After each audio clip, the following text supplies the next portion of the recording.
Na teritoriji opštine Paraćin otvorena su brojna gradilišta i do kraja ove godine biće ih sigurno 40, tako da će rezultat tih radova biti vidne ogromne promene, izjavio je predsjednik opštine Paraćin Vladimir Milićević tokom današnjeg obilaska finalnog asfaltiranja deonice opštinskog puta kroz Šabac. Ovde nastavljamo s radovima, prvo je odrađen jedan ravnajući sloj, sada se radi finalni sloj, umeđu vremenu naravno podignute su šahte koje morale da se podignu, vidite ih sami, to je stvarno jedan divan put koji će ovde imati meštani sela Šabac, ovo je samo delić ovog puta, nastavit ćemo i sledeće godine, zato što je naravno plan naš i cilj da svake godine sve te deonice u selima, do sela radimo deo po deo, naravno ne možemo zbog finansija sve odjednom, ali radići deo po deo, mi ćemo za nekoliko godina imati potpuno novu putnu infrastrukturu i u samim selima i u putevima koji vode do sela. Velike radove imamo u celoj opštini Paraćin, ove godine imaćemo sigurno preko 40 gradilišta, što ja mislim nikada u istoriji Paraćina do sad nije rađeno ovoliko. Videće se ogromne promene i u gradu i u selima. Upravo je selo Šabac primer gde je godinama vrlo malo rađeno, a sada se slika promenila. Vi ovde sada ima da vidite evo i nov put, nov asfalt, ima da vidite odmah ovde i staru školu koja je potpuno uređena. Ovde pre nekoliko dana i bio i kulturno-umetnički program, dolazili su čak i poznati izvođači. Celo selo je bilo ovde, pa čak i iz drugih sela, bilo je fenomenalna jedna atmosfera. Naš cilj je da oživimo sela, da sela budu bolja mesta za život nego i sam grad, naravno i da naš grad sredimo i da grad bude prosto potpuno promenjen, nov, da stvarno ljudi imaju mnogo velike benefite. Milićević je podsjetio i na aktuelne infrastrukturne radove u samom gradu. Sad smo završili ulicu Nikole Pašića, znači jedna nova ulica u samom centru grada, mostovi se rade, uskoro se završava i most kod srednje škole, krećemo se izgradnjom i kružnog toka kod srednje škole, tako da se naš Paraćin menja na mnogo, mnogo bolje.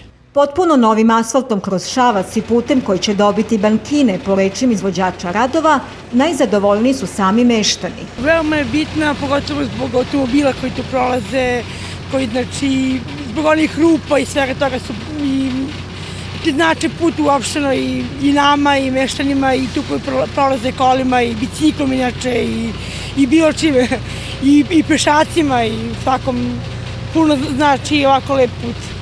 Još bi bilo bolje kad bi se uradio ceo put, ceo selo, ne samo ovaj deo koji je trenutno urađen, onda bi još bolje možda bilo, ali dobro, koliko god, bitno je da se nešto radi.